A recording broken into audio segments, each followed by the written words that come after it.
नमस्कार, मैं हूं राजेश पिपलोदिया और इस वक्त आप देख रहे हैं दोपहर न्यूज। लगातार नई और ताजा जानकारियों के लिए हमारे चैनल को आप सबसे पहले सब्सक्राइब कर लीजिए पेश है एक खास खबर। ओंकारेश्वर में ममलेश्वर लोक को लेकर प्रशासनिक तैयारियां पूर्ण हो चुकी है। खंडवा कलेक्टर ऋषभ गुप्ता ने जल्द ही टेंडर प्रक्रिया पूर्ण होने के भी संकेत दिए हैं, लेकिन इस बीच तय स्थान को लेकर स्थानीय नागरिकों के साथ संत समाज और जनप्रतिनिधियों ने इस योजना का विरोध शुरू कर दिया है। इस विषय को लेकर जनप्रतिनिधि कांग्रेस एवं भाजपा के साथ ही संत जन और आम नागरिक भी शामिल हुए। सभी ने इस मामले में आक्रोश व्यक्त करते हुए कहा है कि ममलेश्वर लोक का स्थान परिवर्तन किया जाए, क्योंकि वर्तमान जो स्थान तय किया गया है उसमें आम जनता का काफी नुकसान होगा और इसका लाभ भी नहीं मिलेगा। ओंकारेश्वर में आंदोलन करने के भी संकेत दिए गए, वहीं पदों से इस्तीफे देने की भी बात कही गई है। इस मामले को लेकर मानधाता विधायक नारायण पटेल के पास एक प्रतिनिधिमंडल पहुंचा था, जहां नारायण पटेल ने इस मामले में मुख्यमंत्री से मिलकर अपनी बात रखने की बात कही है। धर्मो रक्षिति रक्षितः, ये श्लोक तो अपन बोल देते हैं, तो हम धर्म की रक्षा के लिए क्या करें और धर्म को कैसे बचाया जाए। ये ओंकारेश्वर नगरी चतुर्थ ज्योतिर्लिंग है, यहाँ कोई भी अल्पसंख्यक नहीं है, सारे हिंदू हैं। और ये हमारा पवित्र तीर्थ क्षेत्र ओंकारेश्वर चतुर्थ ज्योतिर्लिंग है। यहाँ पे जो ममलेश्वर लोक की बात शासन प्रशासन कर रहा है, पहले हमको ये जान लेना चाहिए कि ओंकारेश्वर ममलेश्वर के पास ही ममलेश्वर लोक क्यों। देखिए, अभी हमने कल वीडियो देखा, उस वीडियो में एक त्रिशूल बना हुआ है जो हमारा धर्म का प्रतीक है, एक डमरू बना हुआ है जिस पर लोग चल रहे हैं, त्रिशूल पर लोग चल रहे हैं, तो धर्म से खिलवाड़ नहीं हो रहा क्या। और ममलेश्वर लोक जो बन रहा है उसमें हमारी आस्था नहीं है, हमारी आस्था भगवान ममलेश्वर भगवान ओंकारेश्वर पे है। तो मैं शासन प्रशासन से ये कहना चाहूंगा कि ओंकारेश्वर में आप पब्लिक को एक ही जगह क्यों जोड़ रहे हैं। देखिए, ओंकारेश्वर मंदिर पब्लिक जाती है, गौमुख से परिक्रमावासी परिक्रमा उठाते हैं, उस तरफ जो है ओंकार महाराज हैं, और वहीं पे आप यदि ममलेश्वर लोक बनाते हैं तो पब्लिक तो एक ही जगह जुड़ेगी ना। हमको पब्लिक को डिवाइड करना है, दूसरे पॉइंटों पे हमें पब्लिक को पहुंचाना है, ताकि ओंकारेश्वर और ममलेश्वर भगवान के दर्शन पब्लिक को सुगमता से हों। अब आप सारी चीजें एक ही जगह बना देंगे तो पब्लिक का जमावड़ा एक ही जगह पर होगा।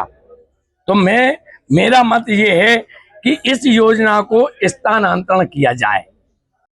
जैसा कि हम जानते हैं कि पूरा प्रशासन शासन 2028 में जो हमारा सिंहस्थ होने वाला है उसको लेकर बहुत गंभीर है। लगातार हमारे प्रोजेक्ट्स बन रहे हैं। उस पर सबसे पहला जो बड़ा प्रोजेक्ट है हमारा जो ममलेश्वर लोक का है, उसकी तैयारियां अब लगभग फाइनल हो गई हैं और ऑलमोस्ट अब किसी भी दिन उसका टेंडर लग जाएंगे।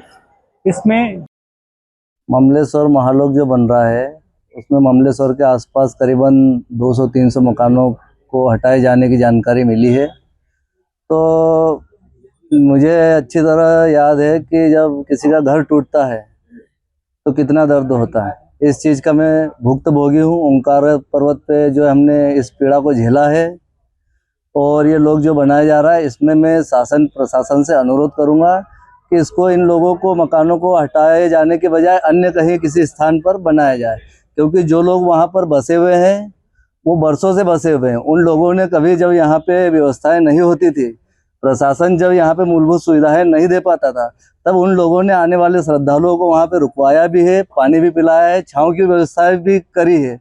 तो उन लोगों की ये जो है इनके पूर्वजों की उस सेवा को देखते हुए उन लोगों को वहीं बसने दिया जाए और इस स्थान को, इस लोक को जो है अन्य किसी जगह पे बसाया जाए। बिल्कुल सही कहा आपने कि जो शासन के माध्यम शासन के जो योजना चल रही, योजना के मदद से जो तीनों पूरियों को जो जोड़ा जा रहा है, उसमें कहीं ना कहीं शासन से मैं भी पूर्व में भी कार्यकाल मेरा रहा है, और कार्यकाल के अंतर मैंने भी शासन से भी मेरी मांग भी रही है कि अगर ऐसी परिस्थितियां अगर बनती हैं, महालोक की अगर होती है, तो महालोक कैसा बनाया जाए इसके विषय पर पूर्व मेरे साथ में बैठकें भी की गई थी, जो हमने नगर हित में ली गई थी।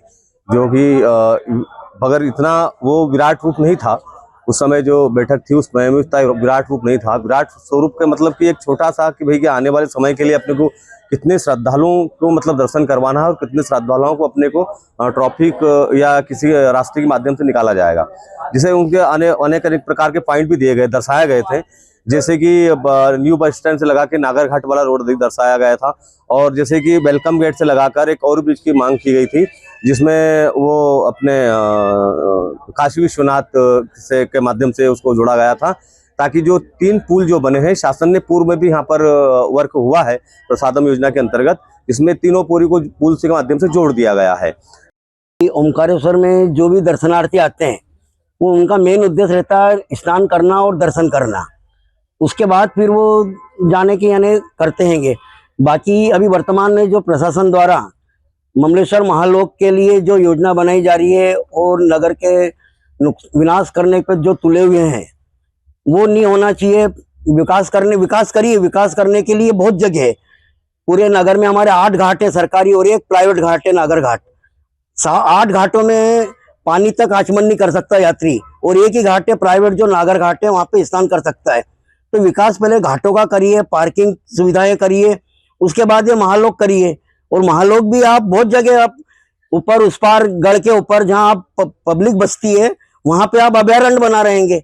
वहाँ शेर तेंदुए दिन में घूम रहे हैं, यात्री परिक्रमा करते हैं, तो वहाँ बनाइए ना महालोक ही है, ताकि यात्री पूरी परिक्रमा भी कर सके, ओंकारेश्वर के दर्शन कर सके, ममलेश्वर के दर्शन कर सके।